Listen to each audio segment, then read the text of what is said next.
జోరుగా వానలు రాష్ట్రంలోని అన్ని జిల్లాల్లో మోస్తరు నుంచి భారీ వర్షాలు. ఇక పలు జిల్లాల్లో కల్లాలు ధాన్యం కొనుగోలుల సెంటర్లు తడిసిన ఒడ్లు. మరో 5 రోజులు గట్ట అలర్ట్గా ఉండండి, ఒడ్లు తడవకుండా చర్యలు చేపట్టండి. సీఎం రేవంత్ ధాన్యాన్ని ఎప్పటికప్పుడు మిల్లులకు తరలించండి. వర్షాల నేపథ్యంలో అధికారులకు ఆదేశాలు.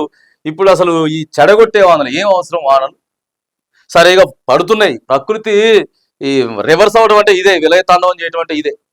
కరోనా వచ్చింది, ఆ తర్వాత ఇక అక్కడ నుంచి ఎక్కడ పడితే అక్కడ భూకంపాలు వచ్చేస్తా ఉన్నాయి. ఎండాకాలం వర్షాలు, వర్షాకాలం ఎండలు, ఇట్లా ఇదంతా కూడా కన్ఫ్యూజ్ ఉన్నది.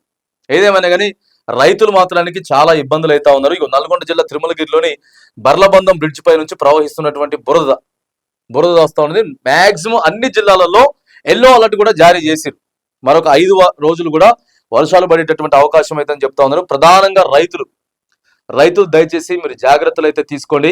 మరి ముఖ్యమంత్రి అయితే చెప్తున్నాడు, మిల్లర్లను మేము అప్రమత్తం చేసినాం, ఆ గోడౌన్లన్నీ కూడా భద్రపరిచేదానికి సిద్ధం అయితే చేసినామని చెప్తా ఉన్నాడు. తడిసినటువంటి ధాన్యాన్ని కూడా బాజాప్తా, తడిసినటువంటి ప్రతి గింజను కూడా ప్రభుత్వం ఏదైతే మద్దతు ధర ఉందో అది ఖచ్చితంగా కొనాల్సిందే. కొనేటటువంటి ప్రయత్నం ప్రభుత్వం అయితే చేస్తున్నామని చెప్తున్నది. కానీ ఇంకొక వారం రోజుల పాటు రైతులంతా కూడా అప్రమత్తంగా ఉండాలని చెప్పి తెలంగాణలో మనకు కనబడతా ఉంది.